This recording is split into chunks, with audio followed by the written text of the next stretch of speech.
Hey, Kent Mirassou, Wine Saves Lives, or Cabernet Franc Saves Lives as it were tonight. Coming to you from my kitchen. Sunday evening, beautiful. We've been going through a bit of a heat spell here in the Livermore Valley over the last week or so. Modulated a little bit tonight, a little bit more moderate. It's not 90 plus degrees like it was a few days ago. And my mind is a whirl, as it normally is with all things Cabernet Franc. We just released under the Stephen Kent winery label a new single vineyard Cabernet Franc from the Ghielmetti Vineyard.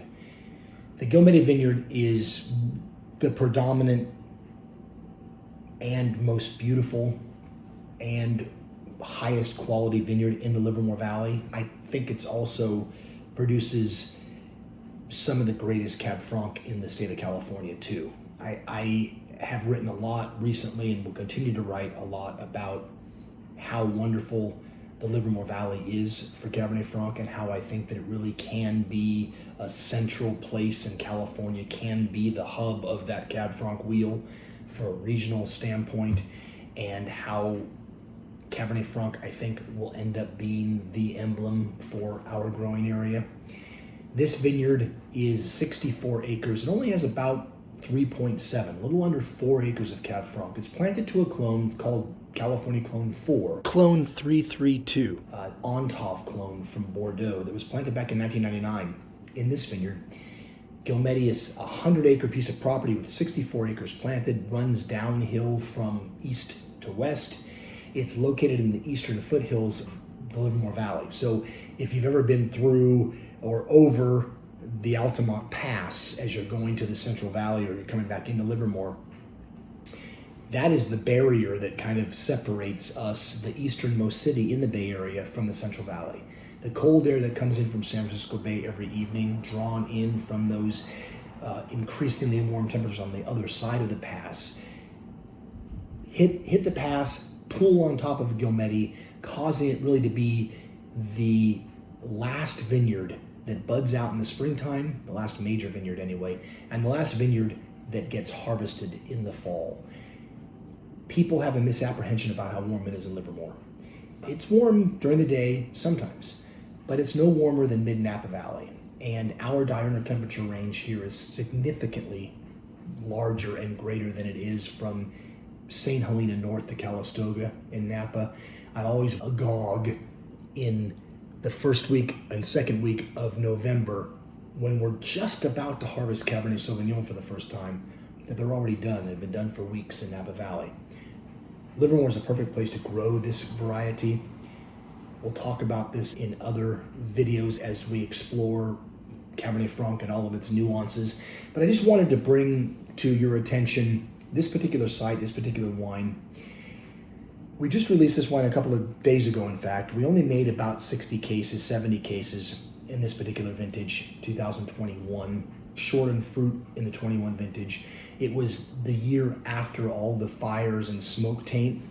Really the fires surrounding Livermore, but all the smoke tends to get funneled through the Livermore Valley on its way into Central Valley. We threw away 7,000 gallons worth of wine. All of our wine was thrown away in 2020. So 2021 was a godsend of a vintage. It was a vintage. It was something that we could actually wrap our arms around all the way through fermentation, extraction, aging, bottling to produce something that we think is really gorgeous. Ghielmetti tends to be a little on the redder fruit side of Cabernet Franc, redder cherry, redder berry, redder floral notes.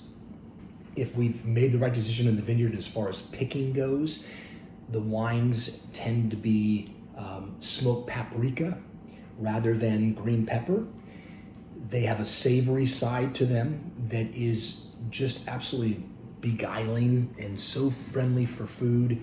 It's a site that has really begun to come into its prime, given that it's 20 plus years old now. And it's a site that of the 3.7 plus acres, there are nearly 4 acres, getting about 3 tons to the acre in terms of yields. A vineyard that's beginning to self-regulate, that's certainly being pruned and grown for balance, not for extreme yields, extremely small yields, and certainly not for extremely large yields that you would get in a real commercial venture. we end up making roughly, I don't know, out of the 7 to 10 tons we might get from the vineyard every given year. This wine, this particular site goes into a bunch of different wines that we make. And so this single vineyard offering is the only, the only offering of its kind from Stephen Kent that is pure vintage and pure varietal and site in the given year. It's used in blends from lineage to L'Autre-Côte and various other things. But it's a real stunning place. It is a gorgeous place. I've written a lot about it in my first book, and we'll write a lot about it in my Cabernet Franc book, which is in the offing, we hope. We hope you get a chance to try this at the winery. There's not much of it left. There will be more as we go along, to be certain, and you can find it in other blends that we're making. Ghielmetti Vineyard, Cabernet Franc, Stephen Kent Winery, the home of Cabernet Franc in the Livermore Valley, and as far as I'm concerned, Livermore Valley is Cab Franc City for California. Cheers. Hope you enjoy.